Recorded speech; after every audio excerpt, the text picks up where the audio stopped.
So I spend a lot of time on the beach and I find these little moments, these little compelling images that somehow need to be painted. Now, I'll leave you to decide whether or not they're interesting or not, but I just can't help myself. And so we did one a little while ago with the suds on the beach. This is sort of similar kind of area, but maybe a little bit more action and slightly bigger waves. But, you know, don't be scared just to experiment and play with all sorts of different images. It may not be hanging in the Louvre, but you'll have a lot of fun and it'll probably teach you a lot. So we're going to do that now, and what I'm going to do is we're going to go through a process. I'm going to rough in the whole thing, and I'm going to use a particular paint called Free Flow. It's great, it covers very, very well, and it's quite mobile, and it dries a little bit, not chalky, but it has a bit of tooth on it, so when you put the next coat over the top of it, the paint doesn't slide around, so it's great for underpainting.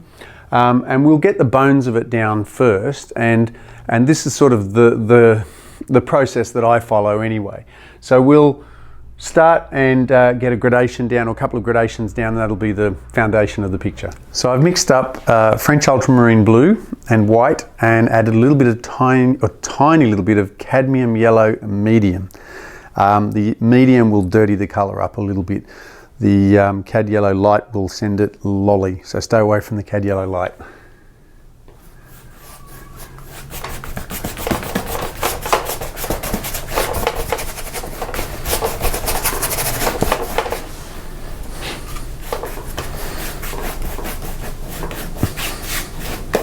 So there we go, that will represent the water behind the wave. So I've mixed up Dioxazine Purple, Cadmium Yellow Medium, and I've added a tiny bit of French Ultramarine Blue to it. The Dioxazine Purple and Cadmium Yellow Medium makes a really nice sand colour, and the French Ultramarine Blue just gives it a hint of sky being reflected. So I'm just going to brush that in there like that.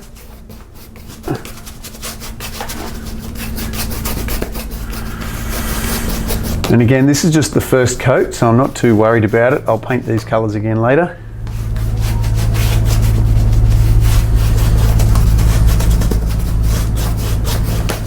Like that. Now, while I've got that colour, there'll be quite a bit of suds here like that. So what I'm going to do is just sort of suggest, like that, all that sand being stirred up in the whitewash, and it gives me a sense of that whitewash still being there. Just push it back up to there like that. So this is all the sort of stirred up sand in the suds, but in direct sunlight. Now I'll mix up another colour now, because this all goes into the shadow of this wave. So I've got to mix up another colour for that. So I've mixed up a colour now which is primarily burnt umber, French Ultramarine Blue with some Dioxazine Purple and Cadmium Yellow medium in it. There's a lot of toing and froing with that colour, but basically what I want is some dark colour in here to represent this wave here casting a shadow on the sand in front of it, or on all of the suds in front of it. So hopefully this should be quite a bit darker. Yep, there we go, and all of that there. And I'm just going to do this like that. Now when I look at my reference picture, I can see that sand kind of goes up the face of the wave like that, but there's also a wave breaking. Now this is the lip coming down, and again, we won't worry too much about it because this is all sort of the beginning of the picture, and that's it. But that's in shadow, so that's why it's all a bit darker. This will make a bit more sense in a minute. Now while I've got that dark colour there, I'm also just going to across that front edge there, and strategically here and there through there like that. And what we're doing is just building up a little bit of a sense of the dimension in the picture. So I got this colour here, and I've added a little bit of cadmium yellow medium to it and a little bit of white, and I'm just going to create the impression of the light shining through the back of the wave like that. Okay, and again, this is all just roughing in, so it'll make more sense a bit later on. I'm just going to put just a little bit in there like that, and just a little bit like that. And you know, we'll put just a touch in here and there. I think we're pretty good there. Okay, so I've got this original colour that I've mixed up, which was sort of a rough rendition of the water in the background, and I've added French ultramarine blue and white to that.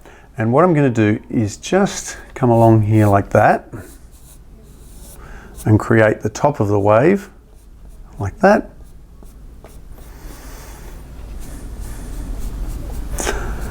And then just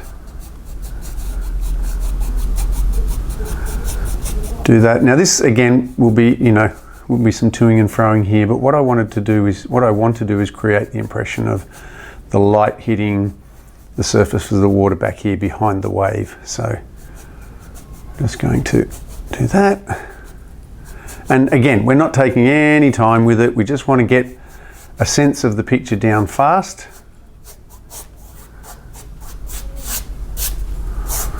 And hopefully create the illusion, a bit of depth and a sense of what the picture is going to be. So I've just mixed the whitewash shadow colour, which is French ultramarine blue, Dioxazine purple, a tiny bit of burnt umber and some white. And I want a nice kind of purpley colour that will sort of get some depth in my shadows. So now I'm just going to get in here with that colour, create some shadows, and this is the colour that the whitewash becomes when it's in shadow. I'm just going to do that there. And again, you know, we don't stress too much about the colours so much, and I'm just going to, because this is all sudsy here.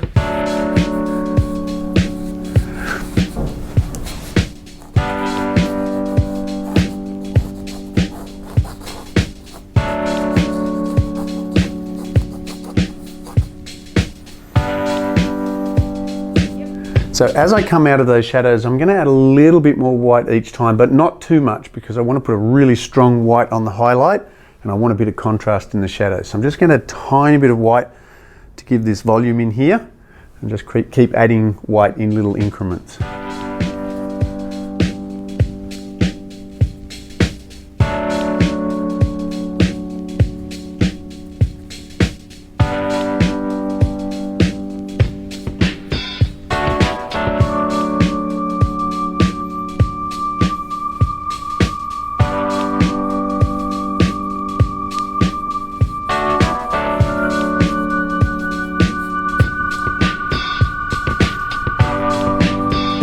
Little bit of white to that colour, just a tiny bit more, just to bump up the bit of contrast there.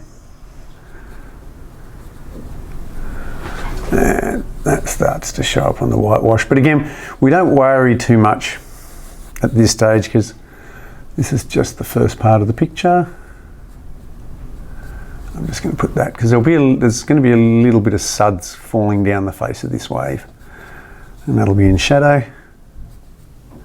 But we should be starting to see a little bit of volume in there now.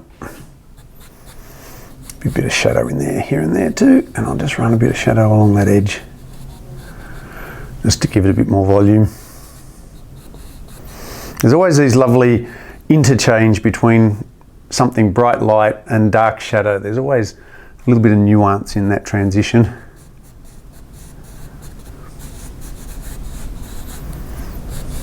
So I'm not happy with these holes here, so I just got this same colour that I mixed up here, and I've added a little bit of white to it, and I'm just doing that just to fill up these white bits there, and just to give the wave a little bit more dimension. And because it's my weird OCD, I can't stand the fact that there's all that white there. So I have mixed some white, a tiny bit of cadmium yellow medium, and a tiny bit of dioxazine purple, and that's going to be all the highlights on the tops of the waves. So this is the last part of our blocking in process now, and I really want to kind of get the impression of the light hitting the top of the wave here and there. So I'm just going to, like that, because this is fairly early in the morning. So there's that lovely golden light that you get, and I'm just going to break that up a bit. So if you want to create the impression of the wave being sort of, you know, bouncy and turbulent like that, just break up the highlights. Now again, we're not taking too much time with that. I'm just going to drag that over there like that. A bit of suds on the top of that wave. And then all of this in here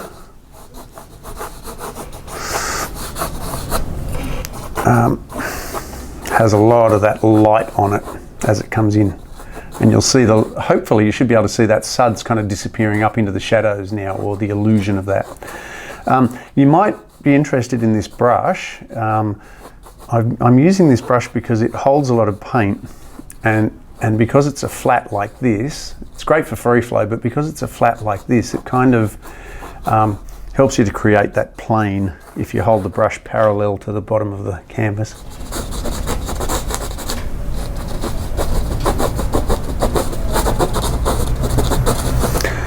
Now I'm going to cheat a little bit because the reference photo, the suds are sort of pulling back a lot of sand and the turbulence and things, so I'm just going to cheat a little bit and just put a few little reflections in the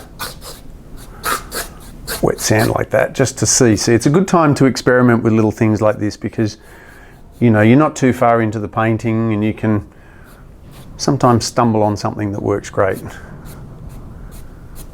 Okay, so I've just added a little bit of white to that last colour, just to, really because I'm impatient, let's be honest, but I just kind of like to get that sort of all the darks, the darkest darks and the lightest lights in, so that I sort of know the parameters.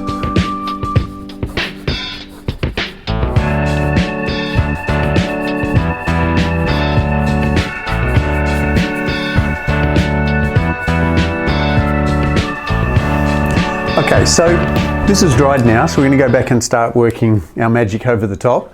But what I'm actually going to do is I'm actually going to focus on this strip across here right now.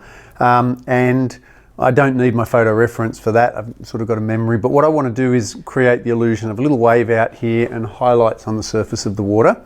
And so I need a bit of a colour for this wave and to create the illusion of all these ripples. So I'll mix that up now. So I've mixed up French Ultramarine blue, some cadmium yellow medium, some Dioxazine purple and white. I've sort of backwards and forwards until I got a colour I was happy with. And that colour is obviously to represent these colours in the back of the wave here. So it's kind of this bluey greeny grey colour. I wish I could give you the exact recipe, but it's pretty convoluted. Now I put that Dioxazine purple in it because there is a lot of Dioxazine purple in this picture. And so it's sort of it's got a Dioxazine purple flavour. So it seems kind of crazy not to put it in. And if you remember when we did the roughing in before, I had put some highlights on the top of the wave here. Now by putting these greens in here, I've actually got 3 separate colours, and that creates the illusion of the surface of the water a little bit. Obviously there's more to do, but it's part of building up that big picture.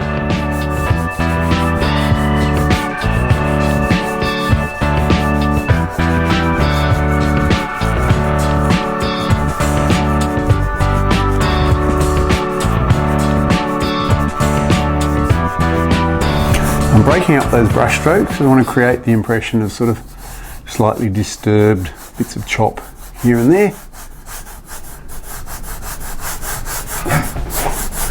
And that sound is the palm of my hand rubbing here, just so I can get the right amount of pressure on the surface of the canvas.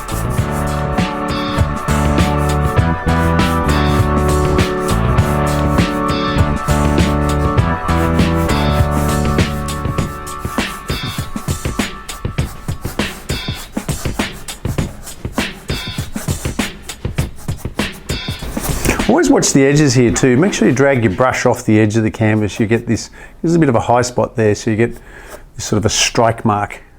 So sometimes it's not a bad idea just to put a bit of extra pressure there. And I'm just going to just whack a bit of that colour there,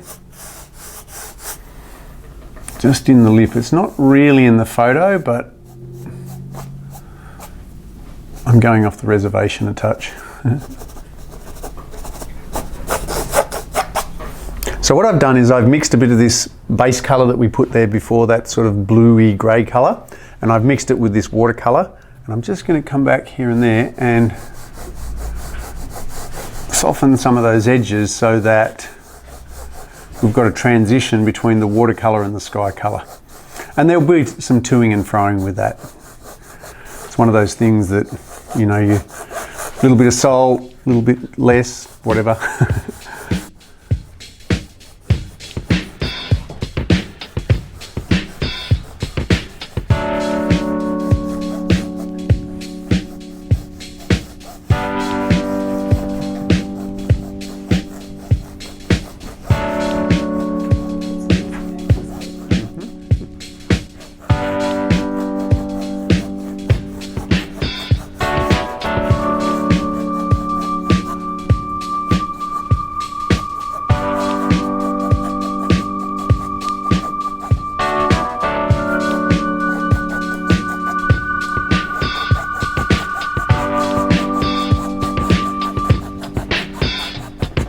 So what I'm going to do now is I'm just going to add some French Ultramarine blue and white, and maybe with the tiniest bit of cadmium yellow, and I'm just going to put some highlights on the top of these waves to give the impression that that sunlight out to sea is reflecting, or that sky early in the morning is reflecting on the backs of all of these waves. So just as a little tip with this colour, make it a little bit darker than you think you need to, because you can always come back and add highlights to it later on, and that will you know, just add to the illusion of lots of little different pieces of chop and layers of things.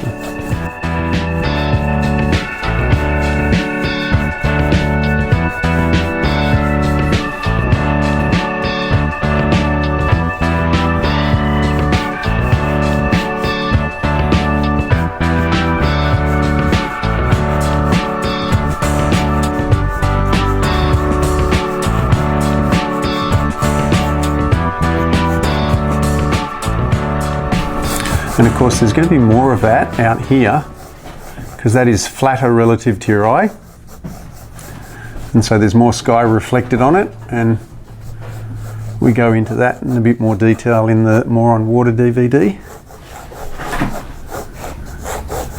And now this part of the wave here is quite steep, or flat relative to your eye, I should say. So I'm just going to reflect it quite a bit there, quite strongly. Paint's getting a bit skinny.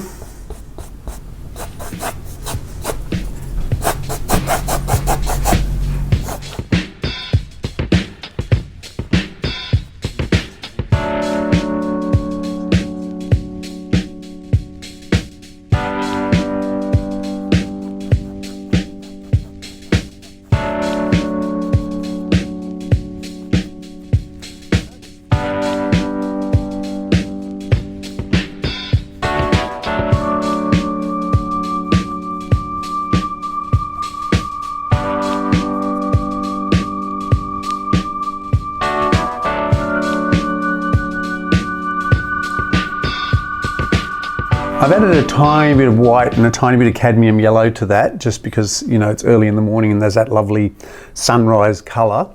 And I've got a lot of paint on the brush, and I'm just going to use that there like that, because that's where I want to create that lovely impression of the wave curling over. And here, and it's kind of good to do that when you've got a fair bit of paint on your brush. Like that. And now I'm just going to soften that up like that. And I've changed brush. This brush is, it's a little bit beaten up, but it holds a little less paint. It's a bit firmer too, which means that I can control how much paint. I find it easy to control how much paint I put on just by adjusting the pressure. Whereas that other one, it holds a lot of paint. You've only got to wave it over the surface, and sometimes you end up with too much paint there. So I'm going to concentrate this particular colour in a few areas, so I won't be going up into the face of that wave so much with them, or with it, but I will be doing this on the back of the wave.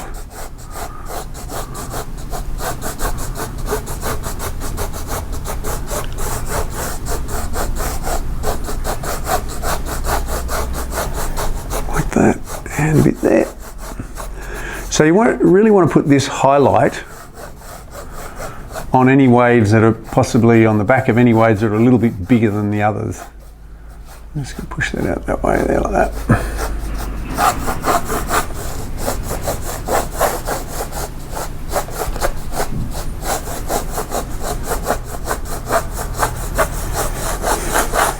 Okay. And we should be starting to see a bit of that dimension form now, and those lovely little ripples. And I don't want to put too much detail there. I'm happy to leave that a little sort of obscure, just to create the illusion of distance. We want the focus to be in here. I'm just going to do one more little thing to that wave there, which will kind of make it super interesting and help create the illusion of the time of day. It's a very, very subtle thing, but very, very compelling, so bear with me a few minutes. Okay, so I've got that base watercolour here, and I've added a tiny bit of cadmium yellow medium to it, so I've got this lovely kind of greeny colour. I actually added a little bit of red to that too, because I wanted it quite orange, and I'm just here and there putting that just to create the impression that there's a little bit of light shining through those slightly bigger pieces of chop. So this colour I've mixed up, you might notice it's slightly green, and it kind of adds to the illusion of light shining through the water. You know, if you've only got to add a tiny bit of phthalo blue, and it tends to make things look like make the water more realistic. So we're going to leave that little bit of green in there. I kind of want a fairly hard line there. Not too hard, but reasonably hard, because that creates the impression of the wave curling over, and you can see the inside of the wave there. That makes no sense, but it will make sense when it's painted.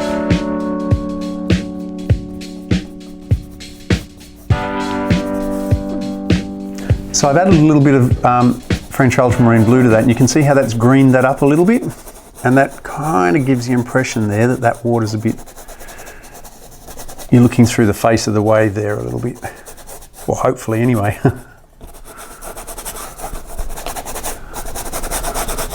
So you can see now that I've added just a little bit of Dioxazine Purple to that, and you can see how that's changed the colour, and I've added a little bit of Pthalo Blue to that now. And I'm just going to keep working into this area here, and I want to create the impression that this is kind of all in shade. So hopefully that'll do it. That. Just soften that up. And I'm not too worried about this being a bit scratchy in here, because there'll be all of the suds going up the face of the wave will go in there. Just putting a little bit of that colour in there, just to kind of create the impression that you can see through a bit of that water here and there. I'm just going to block this area in here again, just to get some real paint on it, and I'll probably put a few colours in here. So I'm just going to use exactly the same colour that I did before, and just solidify that a little bit, and I'll possibly add a bit more yellow to warm it up towards the foreground there, and then work a bit of that into there. Okay. So I'm just going to do that there. As you can see, it's pretty close to the same colour before, which is Dioxazine Purple, Cadmium Yellow Medium, and a touch of French Ultramarine. But what I'm going to do, I've got to this point here, and I'm actually going to add a little bit more Cad Yellow to it, just to warm it up as it comes back down here. So I mixed the colour, but I wasn't totally happy with it, so I added a tiny bit of red. So you can see that that's quite strong there now. But if you had those yellows in the foreground, it tends to pull everything forward. And I will be putting the reflection of the sky and a few other bits and pieces in here later, so that'll tone down the yellow a little bit. Like that. Now in here will be a lot of sand stirred up by the last wave, so I'm going to mix or just add a bit of water to that colour and come back and put some more yellow in there. Now I want this wave to roll forward as though it's a little bit bigger maybe than that there's some of that going on. So I'm kind of making the brush marks sympathetic to that action, if that makes any sense.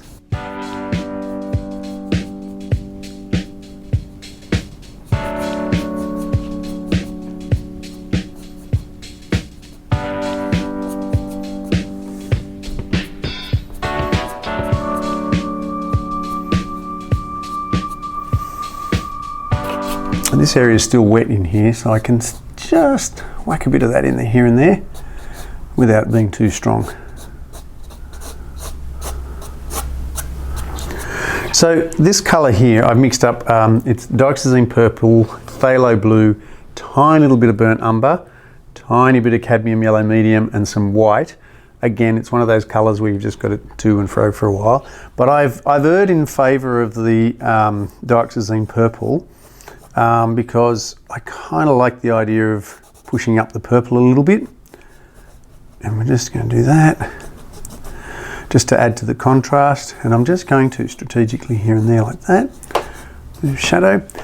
And then we're going to do this. Now I'm breaking up those brush strokes like that because I want there to be a kind of lot of action in this whitewash here. And in this actual part, it's actually quite similar to the last one we did where we focused in on that part.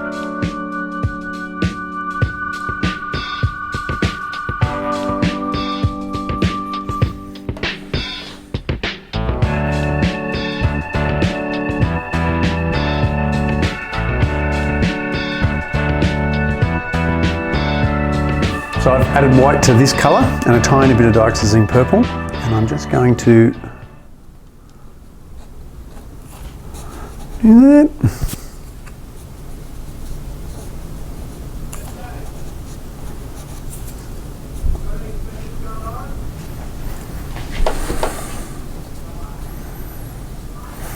And just a little bit of that here and there on top of the whitewash. And I'm not putting it everywhere along because I kind of want it to be, you know, a little bit thicker and thinner in places. We'll bring that up that way a little bit because there's all little shadows cast in here underneath the suds, and it's amazing how much detail there is in the whitewash when you start looking. So I actually am going to make another little wave happen here. So I'm just going to do that because I want a bit of shadow there. Maybe a few little shadows there like that. And hopefully that doesn't look out of place.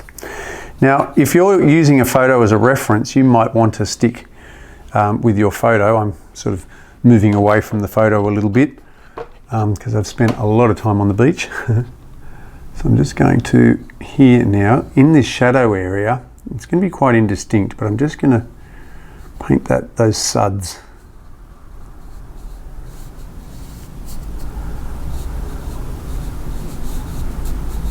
Going up the face, and I'll come back with a different technique in a little while that makes this process a little bit easier. So I got that same colour. I've added a little bit of white, tiny bit of Dioxazine Purple and a tiny bit of cadmium yellow, and we're going to use that to come out of those shadows. And the reason that I've added those warmer colours is because we're coming out of the shadows in that cool area up into the areas that are starting to be just hit by the edge of the light. So it's starting to get a little bit of those yellows and the warms in it.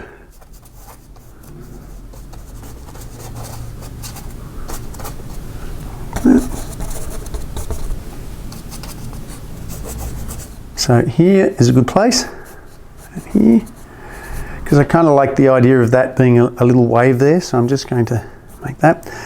And the reason I changed that brush is because this is a firmer brush and it makes it easier for me to push the paint in here in these on the edges of that whitewash and helps me create that volume.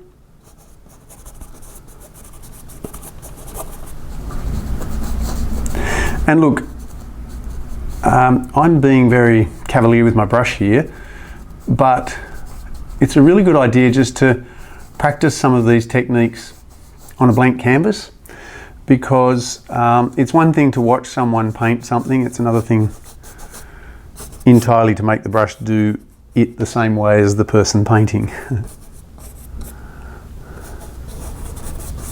We all have, slightly different ways of doing things. So if you enjoyed that, remember to like and subscribe, and I just want to say thank you to those people who have become members. It's you guys who help us to continue to do this, so thank you so much.